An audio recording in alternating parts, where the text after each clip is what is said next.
Reverend Fathers, ladies and gentlemen, fellow soldiers of Jesus Christ, it is truly an honor for me to address your conference today, even if I'm really disappointed that I could not be with you in person as had originally been planned. Couldn't do it. I'm sorry for that. Especially since my first visit to Tokyo back in 2019 was such a memorable time for me.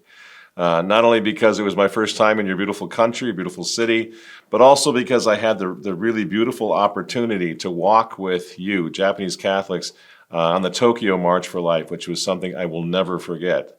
To be in the company of such a determined remnant of Christian believers in a huge, one of the largest, I think the largest city in the world, wherein Christians represent such a tiny minority. Well, this, for me as an American, this was a very important lesson in hope and in perseverance, and I thank you for that, the memory that you gave me from when I visited your country on that occasion. In fact, now it is about that hopeful remnant of Christian believers that I intend to speak to you today, with a special emphasis on the role of Catholic journalism in 2025, the modern world. The sponsor of tonight's Underground, friends, is America's pro-life phone company, Charity Mobile. They've got 30 years in the business of helping the unborn. Now, Roe may be gone, but the pro-life movement still needs our support, and Charity Mobile sends 5% of your monthly plan price to the pro-life, pro-family charity of your choice, including, by the way, the Remnant, if you so desire. So support the causes that you care about while you enjoy nationwide coverage on America's most reliable network. All of Charity Mobile's monthly plans now are priced under $50 before taxes and surcharges. And if you don't want data, there's a straight talk and text plan for you too. So go to CharityMobile.com/RTV and check them out. And if you use the code RTV at checkout, you will get a free phone, free activation, free shipping. It's a great deal. So again, go to CharityMobile.com/RTV and use the code RTV at checkout. The link is in the description box below. First off, what do I mean by the remnant? It'd be good to define that, I think. Simply put, what I mean by it is what is left of Christian believers after the massive revolutions outside the church, which also attacked Christendom, attacked Christian society, but also after what Pope John Paul called the silent apostasy inside the church. Even after centuries of this, centuries of war, centuries of revolution against the cross, today, as all throughout history, in God's providence, there is still a remnant left, selected out of grace and truth. Thanks be to God. It's a source of great consolation for all of us. But the question is, for us, do we have what it takes to, first of all, to earn the right to stand with that remnant, because this is a matter of grace. It's not a matter of wit or a matter of holiness. The remnant is selected out of grace. And maybe more importantly, do we long or yearn to be so different from the rest of the world that we will commit ourselves to stand with those good and faithful servants that we read about in Scripture, the good and faithful servants of God, despised and mocked by the world, but who seek always to fight the good fight and to run the race, even when it sometimes seems as if God himself has abandoned us. But we shouldn't let that get us down. As I say, it takes great courage and great faith to be part of the remnant. Being part of the remnant is not easy. It requires courage to keep hope alive in times of great despair, great persecution, great apostasy. But that's what we're here for today, to resolve to keep hope alive. Because when the shepherds have been struck, the sheep will often feel outnumbered and even abandoned. But again, there's precedent for that feeling of abandonment in Scripture, in the scriptural foundation for the idea of the remnant. So in Romans chapter 11, we read St. Paul speaking of Elias feeling abandoned, the prophet Elias himself feeling abandoned by God. And he says to the Lord, he says, Lord, they have killed thy prophets and digged down thy altars, and I am left alone, and they seek my life. But what saith the Lord to him? He says, I have reserved to myself 7,000 men who have not bowed the knee to the image of Baal. Even so, then, at the present time, there is a remnant left, selected out of grace. It's the remnant, the biblical foundations for the remnant, even feeling abandoned by God sometimes. Now, I do not need to remind this audience of who and what that remnant looked like here in Japan some years ago, some centuries ago. For 250 years, your Catholic fathers and mothers kept the Catholic faith without priests, without sacraments, without even the sacrifice of the Mass. 250 years is the lesson the Japanese Catholics can teach the rest of the world. Now, they are called the Kakur Kirishitan. I'm sure I butchered that. In English, the hidden Christians. And they went underground in the early 17th century due to the persecution by the Tokugawa shogunate, and they stayed there until 1873. It's a long time. Now, today, the entire world faces a similar persecution under a Christophobic new order that threatens a dystopian future wherein the whole world, the entire Catholic world, faces the prospect of no priests, no sacraments, and even no Mass. We're hoping it doesn't. We're praying it doesn't come to that. But we are facing a similar reign of terror, of persecution. And the question is, what would we do? What will we do if that happens? Is our faith strong enough to become part of the remnant of believers, or will we too lose faith and lose hope and abandon God just as the world around us has done and is doing already? Now, it seems to me that might be a significant part of the reason for your conference today. It seems to me that we're here to ask the questions because it would be very wise for all Christians to be asking this question right now, today. Are we ready for this? Since the New World Order all around us is certainly on that apocalyptic trajectory. Are we ready for it? And if it continues on that trajectory, how will we accomplish what the Japanese Catholics did for 250 years? How will we keep faith alive? How will we sustain ourselves? How will we remain part of that remnant of believers without even the sacrament? How will we keep the faith? How will we remain strong enough to sustain the remnant of Christianity? Because that's our job now, to be part of that, to do everything we possibly can to earn the right to stand with the remnant. Well, first of all, it seems to me we had to find ways to stay connected and unite ourselves in Christ, even when the demons, or those who seem to be demonically inspired, even when they ascend to the thrones of Christendom's princes and kings, right?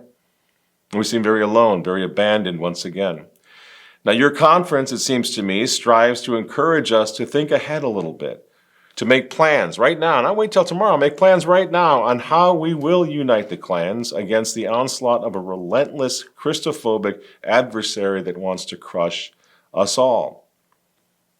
Now, we have gathered together today in an attempt to better understand the mission. You've got that as your theme, the mission that God has in mind for all of us. Very important to consider that mission, and your conference is doing just that, to consider the mission to survive, even when we're abandoned by our own shepherds. The mission to keep the Lumen Christi, even when our nations have fallen into darkness. The mission to keep the Christian family alive, to live the Christian family life in Christ, even when the world, the flesh, and the devil are making war against the family as the nucleus of society. How are we going to do this? Well, we're here today to help unite the clans, help figure that out. Unite the clans of the world beneath the cross of Christ, first of all. We are here to help each other remain true to the promises of our baptism, to not lose sight of who and what we are as baptized Christians.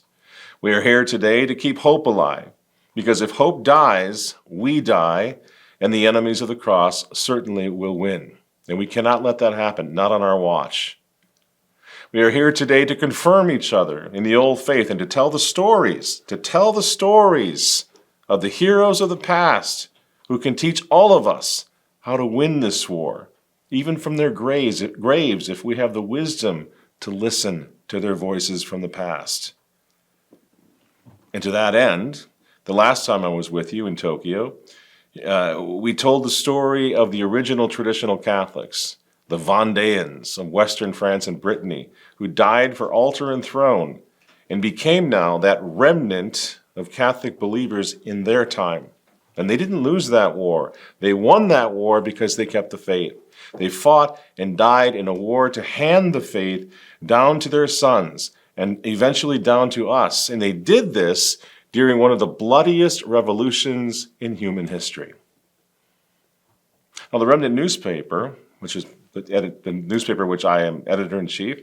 Over there, we've been, for the past couple years, we've been telling the stories of the Catholic heroes of Mexico, who also suffered and died, or became martyrs at the hands of Freemasons, rather than give up hope in the cross, rather than apostatize. They're called the Cristeros, and they too are our fathers in faith. They're fathers and mothers in faith, showed us how to do this. Many of them died for the honor of being numbered among, again, the remnant of believers, the remnant of Christendom. And as you study history, the history of the church, the history of revolution, the history of counter-revolution, you realize that becoming part of that remnant is the most important thing that we can think about and pray about right now, because it's in that remnant that God will offer his protection and we will survive. We will outlast the revolution. And this is why then we have to tell the story of these Catholic heroes who did it before us. Why? Because the war in the Vendée, the war in Mexico, the war in Spain, well, that war isn't over. That war is still raging. That war then is our war now, our war today. And it is our duty as Catholics, as confirmed soldiers of Jesus Christ, to fight their war now, to continue that war, to continue in that spirit, to keep their spirit alive. It's our duty to do that. And we must become, if you will, their biographers. We must tell their stories. We must tell their stories to our children so that we will never forget. And why is it important that we never forget? So that the revolution will fail to intimidate us and ultimately fail to intimidate our children into ever becoming them. Do not let the revolution, we cannot let the revolution turn us, transform us into them. That's how they win. And so that's what this is all about. The promise of the children of light to never become the children of darkness. Essentially, that's what we're doing here today. So I've been asked at this conference to speak about the mission of Catholic journalism, which I'm happy to do. What part does Catholic journalism play in Catholic action? It's so essential today. Well, first of all, for me personally, I would say Catholic journalism has become something of an oxymoron. Journalism, by its very definition, is the gathering, assembling, and presentation of nonfiction information, facts, right, related to news, the news of the day, without allowing opinion, or certainly religious principles, to influence the work that you're doing, the written word that you're presenting. Now, I, as a Catholic publisher, I find that very challenging. In fact, impossible. Which is why I prefer to stand with what the great social teaching popes called the Catholic press apostolate, which is a little different than straight journalism reporting the news. What is the Catholic press apostolate? Well, it's a loose-knit federation of Catholics who readily acknowledge that their raison d'etre, if you will, as journalists, is the principal defense of Catholic teaching in a modern world that is at war with the teaching of the church, the teaching of Jesus Christ. So as an American newspaper publisher who is Catholic first, my mission, in line with your theme, my mission must be informed by my faith. And I encourage all my brother journalists and publishers to consider this, that we're not actually straight up journalists so much as we are Catholic commentators who are trying to inform our brothers and to even warn our brothers and sisters in the faith, but always informed by what the church teaches. And we have papal precedent for this. Pope Leo XIII observed that a Catholic newspaper in the home, he said, is a perpetual mission, which is perfect for your theme of the conference. And so I believe, obviously, that the Catholic newspaper man should also be on a perpetual mission to spread and defend the truth of Jesus Christ, exactly as Pope Leo XIII instructed us to do. So our mission is rooted in the restoration of the Catholic press apostolate and the proclamation of the social kingship of Jesus Christ to a world that is now on the brink of annihilation because of the rejection of the social kingship of Jesus Christ. So I say annihilation. People say that's not going to happen. And I would say that's the word that Our Lady of Fatima used in 1917 when she warned that if men do not turn back to God, nations will be annihilated, to quote the Mother of God. And again, people say, well, I just don't think that's going to happen. Not in the modern world. That's an exaggeration, right? Well, then we would turn to you to Japanese Catholics, because you know better than anyone else how that certainly can and does happen, the annihilation of nations. Entire cities here in your country were annihilated back in 1945, just as entire nations are now threatened once again today with that fire from the sky of which your sister Agnes Sasagawa spoke of at Akita. Now the question is, how much longer, given the apostasy, given a man's betrayal and rejection of the law of God, mockery of God, how much longer will the Mother of God, Our Lady of Fatima, Our Lady of Akita, how much longer, Our Lady of La Salette, how much longer will the Mother of God be able to hold back the vengeful arm of her Son? Obviously, the Catholic journalist then needs to think about that. What is his job in light of the prophecies even of Our Lady of great hardship coming, of chastisement coming because of man's infidelity to God? Obviously, the Catholic journalist needs to understand his mission then before God in the face of civilization rejection of the Word of God as having everything to do with his Catholic faith. We simply are running out of time to look at it any other way. If the Catholic journalist understands his mission in the light of Akita, in the light of Fatima, he will use his pen to call his readers back to God before it is too late. Exactly as the popes, the great popes of the past, of the last century, called Catholic journalists to do. And that's the message I would have for you today. If you are involved in Catholic journalism, or if you know Catholic journalists who are doing good work, we have to support them. Why? Because there's a rich Catholic history of supporting Catholic journalism. There's a rich papal instruction on how and why and when to support the Catholic press and how important the Catholic press apostolate is. So, for example, Pope St. Pius X strongly advocated for the Catholic press apostolate. He emphasized its crucial role, the crucial role of the Catholic press in defending the faith in his great encyclicals, in combating error, in promoting Catholic action. He even said at one point, "In vain will you build churches and convents. Yes, all your Catholic projects will be useless if you neglect to take advantage of the weapon that is the Catholic press." That's how important this is, and that's how important and urgent it is that we come back to an understanding of the importance of the Catholic press in the service of Christ the King. Pope Pius viewed the Catholic press apostolate as a powerful weapon against what he called the poison of the bad press, and he urged Catholics, especially lay Catholics, to support and participate in the work of the Catholic press.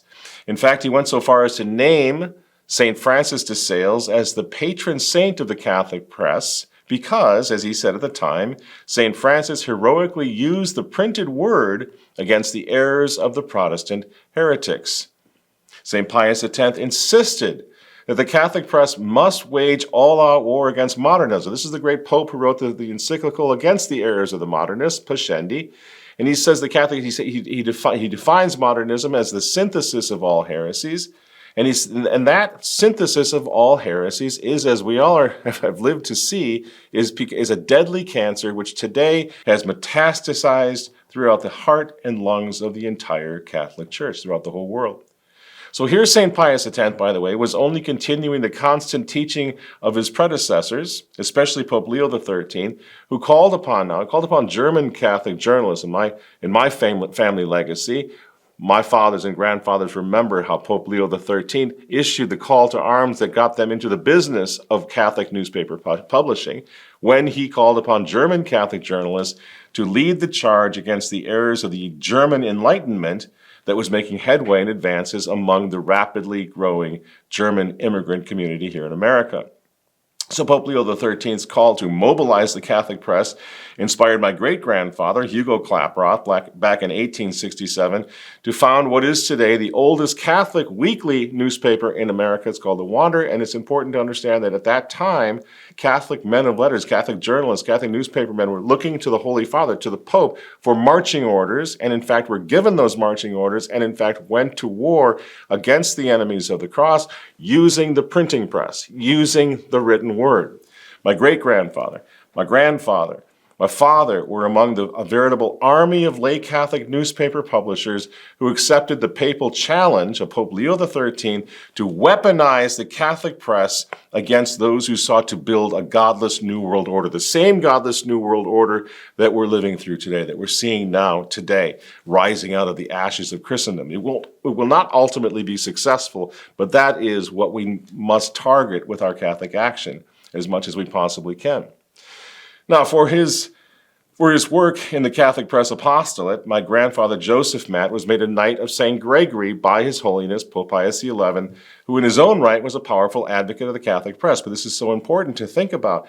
Popes giving knighthoods, conferring knighthood on Catholic lay newspapermen for using their press to proclaim the kingship of Christ and to defend the teachings of the church. That's how important the Catholic press was to the popes in the last century. That's how important it was. It would actually make knights out of newspaper editors and publishers at that time, my own grandfather being one of them, KSG, Knight of St. Gregory. Now, Pope Pius XI also devoted his pontificate to the promotion of Catholic action, and in his encyclical Ubi Arcanum Dei, he called for a renewed focus on Christian principles in all areas, especially the press, in the fight against the moral decay that was setting in into society. In Divini Redemptorus in 1937, Pope Pius XI condemns communism and its atheistic ideology, highlighting the importance of the Catholic press once again in exposing these errors, communism, atheism. And then his successor, Pope Pius XII, also placed heavy emphasis on the promotion of the Catholic press. As we talk about this, we've got to remember now we have the internet. We have the ability to spread the word further and faster than ever before as Catholic journalists and publishers and thinkers and commentators. And we need to do this. But first we have to understand it's our obligation before God to do so if that is our calling in life. So Pope Pius XII, again, promoting the Catholic Press Apostolate specifically, and especially in his 1957 encyclical, Miranda Prosus, which encouraged the use of new technologies in the promotion of Catholic teaching, especially radio, television, and the motion picture industry, and of course, the old one, the press, the newspaper, the written word. So what is my point in all this? My point is that if the great popes of the last century challenged the Catholic journalist to use his pen, if you will, as the crusader once used his sword, it only stands to reason. It only follows that we must see the Catholic press in whatever ability we have or place in our life we have to take part and to make use of the Catholic press, to be called to use the written word against the errors of our day, which are ubiquitous. Okay, we must see that the Catholic press is an essential component in the Catholic counterrevolutionary crusade today, the Catholic action that is so desperately needed today. Those great popes of the last century worked tirelessly to encourage the Catholic journalists, Catholic publisher, newspaper publishers, the Catholic press to defend Catholic truth and the rights of God above all else. Not just the rights of man, not just common good, not just social uplift, but to defend the rights of God in the modern world. Use your press to proclaim the kingship of Christ in the modern world. Those were the marching orders of the great popes. And so many great Catholic men, many of them unsung heroes in the Catholic Press Apostolate, answered that call. I'm thinking, for example, of Fritz Gerlich, a German newspaperman who nearly toppled Adolf Hitler single-handedly, and before most of the world had ever even heard of Adolf Hitler, Fritz Gerlich was already using his pen and nearly took the Führer down. Fritz Gerlich, 47, a journalist, publicist, has just acquired the previously insignificant Catholic weekly newspaper Sonntag in Munich. Gerlich is its publisher and editor-in-chief. He wants to stand up to National Socialism, the printed word against Nazi violence. Gerlich now attacks Hitler more fiercely than any other journalist. The evening of March 9, 1933, Fritz Gerlich is in his office. He could have fled, but he didn't. The brown shirts storm his newspaper office, rage, devastate, brutally beat Gerlich, and arrest him. He spends months in a tiny cell in the prison on Munich Head Street. Again and again, he is beaten, interrogated, and urged to commit suicide. But he accepts his fate. He reads the Bible. He prays. The night of June 30th to July 1st, 1934, Hitler wants to eliminate his opponents once and for all in the night of long knives. There is a death list, and Gerlich is at the top of that list. He was taken to Dachau concentration camp, where he was shot along with other Catholic prisoners. And ironically enough, my own grandfather was doing the same thing on this side of the Atlantic, working tirelessly, and he was a German immigrant, against the Third Reich. And I've already spoken to my grandfather, a Catholic newspaperman, publisher here in America, whose German language Catholic newspaper, by the way, was banned by Hitler's propaganda minister, Joseph Goebbels, from being mailed into Germany, into Hitler's Germany. And then, at the same time, it was condemned in the pages of Stalin's newspaper, Pravda. His Catholic newspaper was. That was the threat at that time that the enemies of the cross, whether socialists or communists, they regarded the Catholic press as that much of a threat to ban them and condemn them, right? Not even let them be mailed into their countries during the war, during the 11-year period of the Reich. But it wasn't only laymen who were answering that call. Catholic priests also answered the papal call in a big way, answered that call to use the Catholic press to fight against the enemies of the cross. So everyone in this audience, I'm sure, has heard of Father Maximilian Kolbe, Saint Maximilian Kolbe. Well, he was essentially a champion of the Catholic press apostolate. In fact, he came all the way over here to Japan, to your country, to use his Catholic press to win souls for Christ. And guess what? He didn't even speak Japanese. He didn't speak Japanese. He was only there for a month, and he already started publishing his magazine in Japanese. You say, well, how could he do that in such a short time when he didn't know any Japanese when he went there? Such confidence in Our Lady. When you think of St. Maximilian Kolbe being in Japan, people probably think, oh, he had such zeal and all this energy, but physically he was very weak. He was pretty much sick all the time that he was in Japan. And he was sometimes so weak that they had to support him under both arms in order for him to say Mass. When it was time to build his friary, despite practical wisdom, he said Mary wants the friary on this side of the mountain. And because of that, later in 1945, when the U.S. drops the atomic bomb on Nagasaki, the community of Franciscan conventuals that Maximilian founded was spared from the atomic blast. Father Kolbe was arrested and ultimately martyred. And do you know why he was martyred? Why he was arrested? For refusing to shut down his Catholic press. World War II broke out, and eventually Niepokalanów was taken over by the German soldiers, and they sent most of the friars, they said, go, leave. St. Maximilian Kolbe and only a few friars left there to manage the place. The one last article that he printed was all about truth. It didn't even directly speak about Nazis. And the Germans, of course, were not happy with him, and his speaking, you might say, anything was contradictory to what they were trying to promote. So they went to arrest him. St. Maximilian Kolbe could certainly be described as the patron saint of the Catholic press apostolate. If we do not have Catholic media, our shrines will one day be empty.